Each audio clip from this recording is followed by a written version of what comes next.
On s'est installé il y a 25 ans sur notre exploitation, exploitation sur laquelle on cultive des légumes. Ces légumes, on les cultive selon le cahier des charges Baby Food. Et on a décidé de l'extendre sur toute la ferme et notamment sur toutes les cultures, y compris les 400 hectares de maïs. Et ces maïs, ce sont des maïs grains, des maïs doux, des maïs waxy et en silage.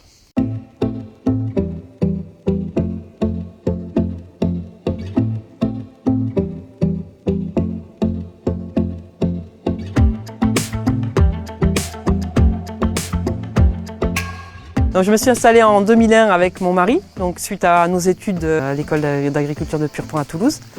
On s'est installé avec mes parents qui sont venus s'installer dans les Landes alors qu'ils sont originaires du nord de la France. L'objectif c'était de venir cultiver des pommes de terre parce que c'est une passion familiale. Ils ont trouvé que ces terrains-là à l'époque. Le sable des Landes finalement est bien adapté à la culture de pommes de terre.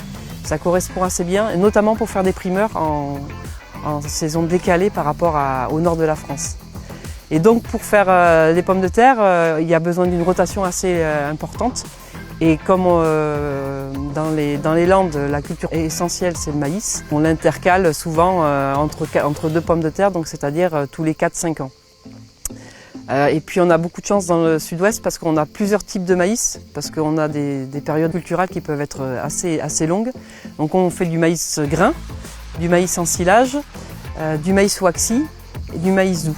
Quand on s'est installé, on était dans une démarche de culture raisonnée et sous le cahier des charges Baby Food en pommes de terre. Donc on a beaucoup travaillé sur les produits phyto et on en a beaucoup écarté. Et après la deuxième partie des cahiers des charges Baby Food, c'était la maîtrise des engrais et des métaux lourds dans le sol. Ça, c'est passé par la maîtrise du cadmium, du plomb, de l'arsenic, etc. Et donc depuis 25 ans, on travaille sur cette problématique. On a décidé de l'extendre pour toutes les cultures parce que c'était bon pour l'environnement. C'est pas seulement bon pour les pommes de terre ou le client qui prend les pommes de terre selon le cahier des charges Baby Food, mais ça permet aussi d'avoir toutes les cultures qui rentrent dans ce cahier des charges, même s'il n'est pas valorisé derrière commercialement. Et donc dans toutes ces réflexions, quand on a travaillé sur les métaux lourds, sur le cahier des charges, on s'est rendu compte que ça jouait aussi sur les engrais. Et donc on avait aussi du lisier de porc qu'on utilisait sur la ferme puisqu'on a un voisin qui a du lisier et qui nous avait demandé de l'épandre à l'époque. Dans ces conditions, on a décidé de faire un méthaniseur pour pouvoir continuer le travail écologique sur la ferme. Ça voulait dire on utilise les déchets de la ferme, donc pommes de terre, maïs doux, etc.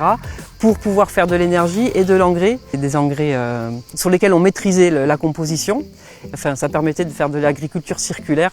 Les déchets permettent de faire de l'énergie et de l'engrais. Et l'engrais permet de produire les cultures. Donc c'est un cycle qui permet de rester en autarcie sur la ferme.